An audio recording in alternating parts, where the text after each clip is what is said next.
Good afternoon, ladies and gentlemen of the committee. Thank you for allowing me to speak to you about what I think to many people in the armed services is an issue of grave concern. An issue many fear could change the perceptions of what great achievement, acts of valor, and acts of distinction in combat could mean, and not in a good way. I'm here to discuss the recently created Distinguished Warfare Medal, also known as DWM, and why it is placed too high in order of precedence among other medals that can be awarded for distinction. The question I want to pose to you is this.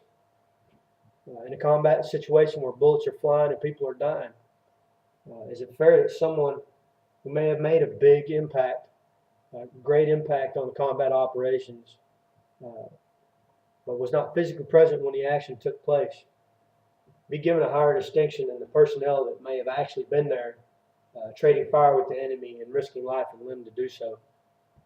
That's the dilemma we face today in the ever-changing technology and its effect on the combat environment.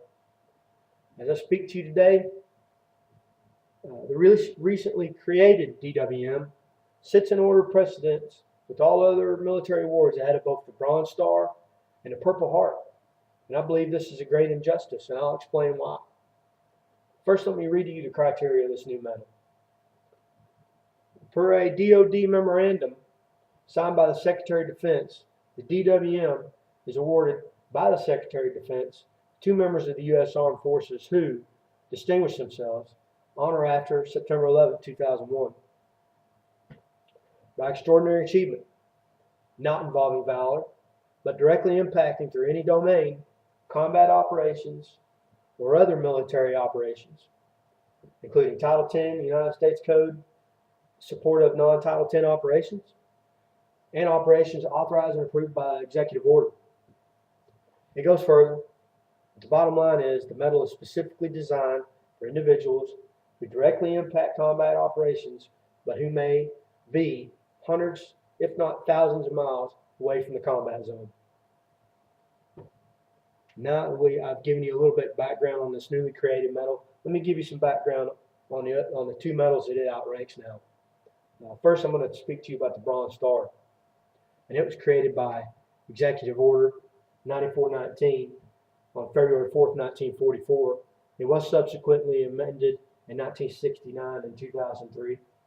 The Bronze Star Medal may be awarded by the Secretary of a Military Department or Secretary of Homeland Security with regard to the Coast Guard when not operating as a service in the Navy, to any person who, while serving in a capacity in or with the Army, Navy, Marines, Air Force, or Coast Guard of the United States after 6 December 1941, distinguishes or has distinguished him or herself by heroic or meritorious achievement or service not involving his participation in aerial flight, either A, while engaged in action against the enemy of the United States, B, while engaged in military operations involving conflict with an opposing foreign force, C, while serving in a friendly foreign force engaged in armed conflict against an opposing armed force in which the United States is not a belligerent party.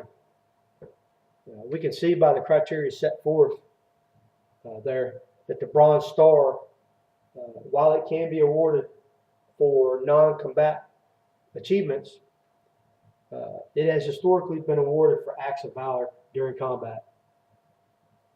And lastly, I'm going to speak to you about the Purple Heart and discuss with you the criteria for being awarded that medal. The Purple Heart is the oldest medal still given to U.S. military members to this day. Basically, it's awarded for personnel that are injured or even die as a result of direct enemy combat. This one's pretty cut and dry. Basically, to be awarded this medal, you have to be wounded or have to die in combat.